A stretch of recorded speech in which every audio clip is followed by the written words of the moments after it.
चंचला भाभी के स्वभाव में जरूरत से कुछ ज्यादा ही मिठास थी, जो शुरू से ही मेरे गले कभी नहीं उतरी। लेकिन घर का हर सदस्य उनके इस स्वभाव का मुरीद था। वैसे भी हर कोई चाहता है कि उसके घर में गुणी, सुघर, सबका ख्याल रखने वाली और मीठे बोल बोलने वाली बहू आए। हुआ भी ऐसा ही। चंचला भाभी को पाकर माँ और बाबूजी दोनों निहाल थे। बल्कि धीरे धीरे चंचला भाभी का जादू ऐसा चला कि माँ और बाबूजी नवीन भैया से ज्यादा उनकी पत्नी यानी चंचला भाभी को प्यार और मान देने लगे। कभी बुलंदियों को छूने का हौसला रखने वाले प्रतिभाशाली और आकर्षक व्यक्तित्व वाले नवीन भैया अपनी ही पत्नी के सामने फीके पड़ने लगे। मेरे 4 भाई बहनों में सबसे बड़े थे मयंक भैया, फिर सुनंदा दी, उसके बाद नवीन भैया और सबसे छोटी थी मैं। हम चारों भाई बहनों में शुरू से ही नवीन भैया पढ़ने में सबसे होशियार थे, इसलिए घर के लोगों को भी उनसे कुछ ज्यादा ही आशाएं थी। आशा के अनुरूप नवीन भैया पहली बार में ही भारतीय प्रशासनिक सेवा की मुख्य लिखित परीक्षा में चुन लिए गए और उस दौरान मौखिक परीक्षा की तैयारियों में जुटे हुए थे जब एक शादी में उनकी मुलाकात चंचला भाभी से हुई। निम्न मध्यम वर्गीय परिवार की साधारण से थोड़ी सुंदर दिखने वाली चंचला भाभी को नवीन भैया में बड़ी संभावनाएं दिखी। या वाकई प्यार हो गया, किसे मालूम। लेकिन नवीन भैया उनके प्यार के जाल में ऐसे फंसे कि उन्होंने अपना पूरा कैरियर ही दांव पर लगा दिया। उनकी शादी करने की ऐसी जिद ठान ली कि उसके आगे झुककर उनकी मौखिक परीक्षा के तुरंत बाद उनकी शादी चंचला भाभी से करा दी गई। शादी के बाद भाभी ने घर वालों से बहुत जल्द अच्छा तालमेल बना लिया। लेकिन नवीन भैया को पहला झटका तब लगा जब भारतीय प्रशासनिक सेवा का फाइनल रिजल्ट आया। आईएएस तो दूर की बात, उनका तो पूरी लिस्ट में कहीं नाम नहीं था। अब उन्हें अपना सपना टूटता नजर आया। वे चंचला भाभी को माँ बाबूजी के सुपुर्द कर नए सिरे से अपनी पढ़ाई शुरू करने दिल्ली चले गए। नवीन भैया भारतीय प्रशासनिक सेवा की परीक्षा में 3 बार शामिल हुए, हर बार असफल रहे। भैया हतप्रभ थे। बार बार की सफलता ने उनके आत्मविश्वास को जड़ से हिला दिया। जिन नौकरियों को कभी नवीन भैया ने पाकर भी ठोकर मार दी थी, अब उन्हीं को पाने के लिए वे ललायत रहते, कोशिश करते, पर हर बार असफलता हाथ आती उनके। जब किसी काम को करने से पहले ही आत्मविश्वास डगमगाने लगे तो सफलता प्राप्त करना कुछ ज्यादा ही मुश्किल हो जाता है। उनके साथ भी यही हो रहा था। नवीन भैया पटना लौट आए थे। यहाँ भी वे नौकरी की तलाश में लग गए। कहीं कुछ हो ही नहीं पा रहा था। बाबूजी उनका आत्मविश्वास बढ़ाने के बदले उन्हें हमेशा निकम्मा, कामचोर और न जाने क्या क्या कहते रहते। प्रतिभाशाली लोगों को चाहने वालों की कमी नहीं होती और उनसे ईर्ष्या करने वाले भी कम नहीं होते। होता यह है कि जब कोई प्रतिभाशाली व्यक्ति कामयाबी की राह नहीं पकड़ पाता तो उसके चाहने वाले उससे मुंह तोड़ मोड़ने लगते हैं और ईर्ष्या करने वाले ताने कसने का कोई मौका नहीं छोड़ते। नवीन भैया से जलने वाले रिश्तेदारों और पड़ोसियों को भी मौका मिल गया उन पर तरह तरह के व्यंग्य बाण चलाते रहने का। उनकी असफलता से आहत उनके अपने भी उन्हें जब तक जली कटी सुनाने लगे। पास पड़ोस के लोग तो अक्सर उन्हें कलेक्टर बाबू कह उनके जले पर नमक छिड़कते, जिसे सुन एक बार नवीन भैया तो मरने मारने पर उतारू हो गए थे। जब बाबूजी को इस घटना के बारे में मालूम हुआ तो वे क्रोध में अंधे हो उन्हें बेशरम और नालायक जैसे अपशब्दों से नवाजते हुए मारने तक दौड़ पड़े थे। पूरी तरह टूट चुके नवीन भैया देर तक ड्राइंग रूम के एक कोने में सुबक सुबक कर रोते रहे। उनका तो आत्मविश्वास के साथ जैसे स्वाभिमान भी खत्म हो रहा था। दूसरे ही दिन नौकरी की तलाश में जाने के लिए उन्होंने बाबूजी से ही रुपये मंगवाए थे। भाई की दुर्दशा से आहत बड़े भैया ने दूसरा कोई रास्ता न देख समझा बुझाकर उनका दाखिला लॉ कॉलेज में करवा दिया। नवीन भैया के ऐसे कठिन समय में उनका साथ देने के बदले चंचला भाभी माँ और बाबूजी के पास बैठी उन्हें कोसती रहती और आंसू बहाती रहती अपनी किस्मत पर, जिसे उन लोगों की पूरी सहानुभूति बहू के साथ होती चली गई और नवीन भैया के लिए उनके अंदर गरम लावे की तरह उबलता गुस्सा ही बचा रह गया। क्योंकि नवीन भैया ने बहुत अच्छी अच्छी नौकरी छोड़ दी थी अपनी परीक्षा की तैयारी के कारण। क्षणिक आवेश में के लिए जीवन के एक गलत फैसले ने नवीन भैया को कहां से कहां पहुंचा दिया था। विपरीत परिस्थितियों के शिकार नवीन भैया के मन की स्थिति समझने के बदले जब तक उनके जन्मदाता बाबूजी ही उनके विरुद्ध कुछ न कुछ बोलते रहते, वे अपनी सारी सहानुभूति और वात्सल्य उनकी पत्नी चंचला पर न्यौछावर करते और अपनी सारी नफरत नवीन भैया पर उड़ेलते। चंचला भाभी ने अपनी मीठी जबान और सेवा भाव से सास ससुर को अपने हिसाब से लट्टू की तरह नचाना शुरू कर दिया था। वे जो चाहती, जैसा चाहती, माँ बाबूजी वैसा ही करते। नवीन भैया वकालत पास कर कोर्ट जाने लगे, पर उनकी वकालत ढंग से चल नहीं पा रही थी। पैसों की तंगी हमेशा बनी रहती घर में। इस दौरान उनके 2 लड़के भी हो गए, अंश और अंकित। शुरू से ही बड़ी होशियारी से चंचला भाभी अपने दोनों बच्चों को नवीन भैया से दूर अपने अनुशासन में रखती। बात बात में जहर उगलकर बच्चों के मन में पिता के प्रति उन्होंने इतना जहर भर दिया था कि अपने पिता की अवज्ञा करने उनके दोनों बेटों के लिए शान की बात थी। घर के बड़े ही जब घर के किसी सदस्य की उपेक्षा करने लगते हैं तो क्या नौकर क्या बच्चे, कोई भी उसे जलील करने से नहीं चूकता। अंश और अंकित पूरी तरह बाबूजी के संरक्षण में पल बढ़ रहे थे, पर उनका रिमोट कंट्रोल हमेशा चंचला भाभी के पास रहता। नवीन भैया तो अपने बच्चों के लिए भी कोई फैसला लेने से वंचित हो गए थे। धीरे धीरे उनके अंदर भी एक विरक्ति सी उत्पन्न होने लगी। अब वे देर रात तक यहाँ वहाँ घूमते रहते, घर आते बस खाने और सोने के लिए। घर के लोग चंचला भाभी की चाहे जितनी बड़ाई करें, पर मैं जब भी उनके स्वभाव का विश्लेषण करती, मुझे लगता कुछ है जो सामान्य नहीं है। चंचला भाभी की जरूरत से ज्यादा फर्ज निभाने का उत्साह मेरे मन में संशय भरता। मैं अक्सर माँ से कहती, माँ, ज्यादा मिठास की आदत मत डालो, कहीं तुम्हें डायबिटीज ना हो जाए।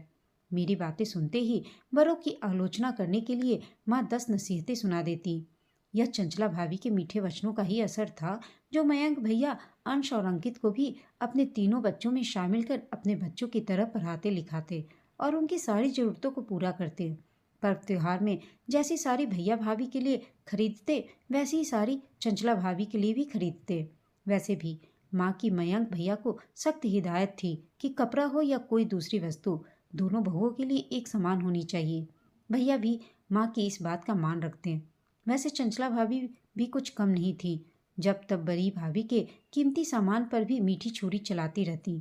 कभी कहती, हाय भाभी, कितने सुंदर कर्णफूल आपने बनवाए हैं, इन पर तो मेरी पसंदीदा मीनाकारी है। मैं तो इनके कारण लाचार हूँ। इन्होंने इतनी छोटी छोटी चीज़ों को भी मेरे लिए दुर्लभ बना दिया है।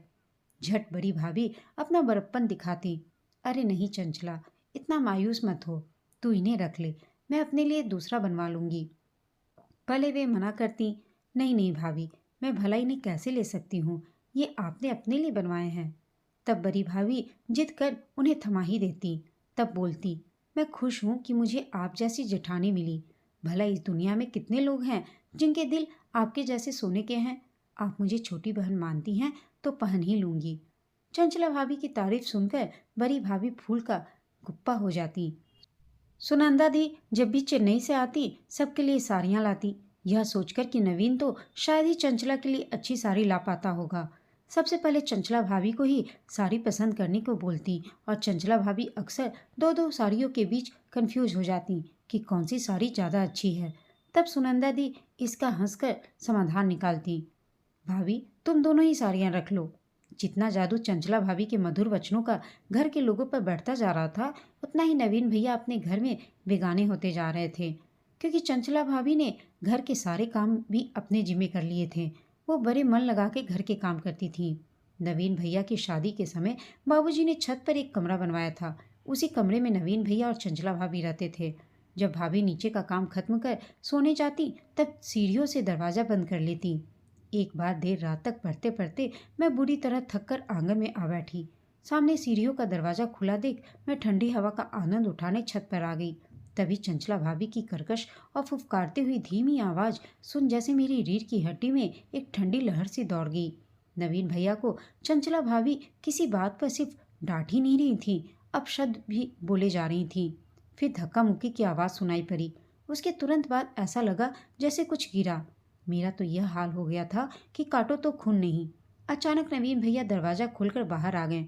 कमरे से आती धीमी रोशनी में भी मुझे सब कुछ साफ साफ दिख रहा था। वे बुरी तरह हाँफ रहे थे। उनके बाल बिखरे और कपड़े जगह जगह से फटे हुए नजर आ रहे थे। अपने हाथ से रिश्ते खून को अपनी शर्ट के कोने से साफ करने की कोशिश करते नवीन भैया को देख मुझे ऐसा लगा जैसे किसी ने मेरा कलेजा चाक कर दिया हो। मेरी उपस्थिति से अनजान चंचला भाभी ने फटाक से दरवाज़ा बंद कर लिया और नवीन भैया सीढ़ियों की तरफ बढ़े। तभी सीढ़ियों पर जलते बल्ब की रोशनी में हम दोनों की आंखें टकराई। भैया मुझे विवश दृष्टि से देख तेजी से आगे बढ़ गया। हमेशा से सहनशील रहे नवीन भैया का चेहरा उस समय इतना दयनीय दिख रहा था कि वहां खड़ी मैं हर पल श्रम के बोझ तले दबती जा रही थी। इन्हीं चंचला भाभी की लोग मिसाल अच्छी बहू के रूप में देते हैं, जिन्होंने अपने पति को इस कदर प्रताड़ित करने के बाद भी दुनिया भर में उनका तरह तरह के उन पर आरोप लगाकर उनको बदनाम कर रखा है। मैंने किसी से कुछ भी नहीं कहा। परिवार के लोगों पर तो अभी भाभी का जादू छाया हुआ था। मेरी भला कौन सुनता। उन्हीं दिनों मयंक भैया का ट्रांसफर रांची हो गया था। संयोग से उसी साल मुझे भी रांची मेडिकल कॉलेज में दाखिला मिल गया। मैं पटना से रांची आ गई। मयंक भैया के पटना से हटते ही बाबूजी की चिंता नवीन भैया के परिवार के लिए कुछ ज्यादा ही बढ़ गई थी। अभी तक बड़े भैया एक परिवार की तरह सबको संभाले हुए थे। घर से बाहर निकलने पर कई तरह के खर्चे भरे, फिर भी अंश और अंकित की पढ़ाई का पूरा खर्चा भेजते रहे। लेकिन बाबूजी संतुष्ट नहीं थे। वे नवीन भैया के परिवार की निश्चित आय की व्यवस्था करना चाहते थे। नौकरी से अवकाश प्राप्त करने के बाद उन्होंने एक मार्केट कॉम्प्लेक्स बनवाया था, जिससे उनकी अच्छी खासी आमदनी हो जाती थी। उन्होंने उस मार्केट कॉम्प्लेक्स को मयंक भैया के मना करने के बावजूद चंचला भाभी के नाम कर दिया। मयंक भैया चाहते थे कि वह मार्केट कॉम्प्लेक्स नवीन भैया के नाम हो, लेकिन बाबूजी के लिए तो नवीन भैया एक गैर जिम्मेदार और निकम्मे इंसान थे। उनकी बहू ने उनके दिमाग में यह बात बिठा दी थी। मयंक भैया के हटते ही चंचला भाभी ने माँ बाबूजी की जिम्मेदारी के साथ साथ उनकी सारी आमदनी भी अपनी मुट्ठी में कर ली थी। फिर भी हम सभी चंचला भाभी के इस तरह सब कुछ संभाल लेने से माँ बाबूजी की तरफ से चिंता मुक्त हो गए थे। अक्सर माँ बाबूजी मयंक भैया को फोन कर नवीन भैया के गैर जिम्मेदाराना हरकतों से अवगत कराते रहते। इतने दिनों बाद भी बाबूजी यह नहीं समझ पा रहे थे कि नवीन भैया को फटकार के बदले अपनों के प्यार और सहानुभूति की कितनी जरूरत है। वह जनवरी की ठिठुरती शाम थी। हम सभी शाम होते ही उस हार कंपा देने वाली ठंड से बचने के लिए एक कमरे में आग जलाकर बैठे गपशप कर रहे थे। तभी फोन की घंटी बजी। फोन उठाते ही माँ ने रोते रोते बताया, बाबूजी की तबीयत बहुत खराब है, उन्हें आईसीयू में भर्ती कराया गया है।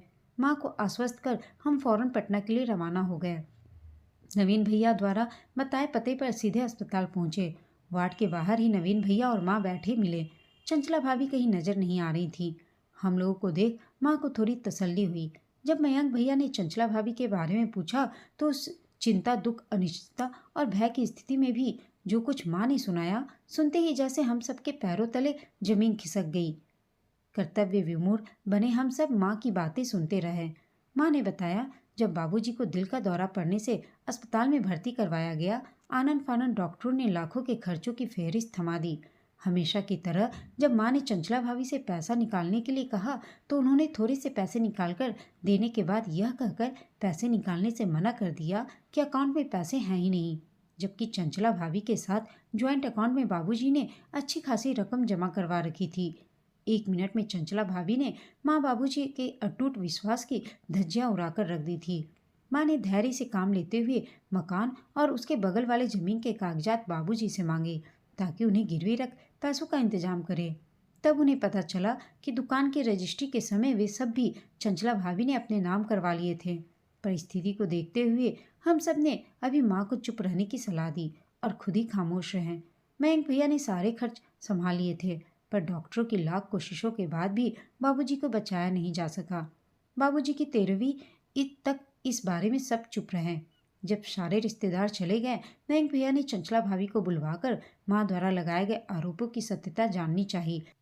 तब बिना किसी संकोच के माँ द्वारा लगाए गए सारे आरोपों को सही बताते हुए चंचला भाभी बोली, हाँ, मैंने ऐसा ही किया है, क्योंकि मैं नहीं चाहती कि मैं और मेरे दोनों बच्चे हमेशा आप लोगों के मोहताज रहें। उनकी आंखों में एक अजीब सी हिंसक ईर्ष्या धधक उठी, जिसे देख भैया ने समझाना चाहा कि तुम ऐसा क्यों सोचती हो कि हम सब तुम्हारे अपने नहीं हैं। भैया की बातें सुनते ही चंचला भाभी और भी भड़क उठी। हमेशा से सीधी साधी दिखने वाली चंचला भाभी ने एकाएक बहुत उग्र रूप धारण कर लिया। कहीं बहस में रिश्तों की मर्यादा न टूट जाए, यह सोच मयंक भैया खामोशी से माँ के बचे खुचे सामान और गहने समेत हम सबको साथ रांची ले जाने के लिए कार में आ बैठे। हम सभी घर से निकले ही थे कि नवीन भैया बीच रास्ते में आ खड़े हो गए। मयंक भैया की कार रुकते ही वे दौड़ कर आए और भैया का हाथ थामते हुए बोले, भैया, मुझे अकेला छोड़कर मत जाइए, मैं आप लोगों के बिना जी नहीं सकूंगा। भैया कुछ बोलते उससे पहले ही भाभी गाड़ी से उतर नवीन भैया का हाथ थाम अपने बगल में बिठाते हुए बोली, चलो नवीन, तुम मेरे साथ चलो। इतना प्रतिभाशाली होकर भी किस कदर तुमने अपनी जिंदगी को नरक बना लिया। बहुत हुआ यह सब। तुम्हें मैंने हमेशा अपना छोटा भाई समझा है। देखना, मैं तुम्हें फिर से कैसे बुलंदियों तक पहुंचाती हूँ। जितना तुमने जिंदगी में चाहा होगा उसका 14 गुना तुम कमाओगे। यह तुम्हारी भाभी का तुमसे वादा है। एक दिन तुम यह भी देखोगे कि कैसे तुम्हारे यही बीवी बच्चे सिर के बल दौड़े हुए तुम्हारे पास आएंगे। गाड़ी आगे बढ़ी। हम मेरे बोलने की बारी थी। अब आप लोगों को चंचला भाभी पर अटूट विश्वास करते देख मैं हमेशा खामोश रही, वरना मैं तो शुरू से ही उन्हें अच्छी तरह समझ रही थी। जो जितना उनकी मीठी वाणी का मुरीद हुआ उसके गले पर उतनी ही मीठी छुरी उतनी ही तेज चली। आप लोगों के तो फिर भी धन संपत्ति पर उनकी मीठी छुरी चली। जरा नवीन भैया की सोचिए, जिनकी पूरी जिंदगी ही बर्बाद हो गई। किसी के पास अब इस बात का भला क्या जवाब था। सब मीठी छुरी के मारे हुए थे।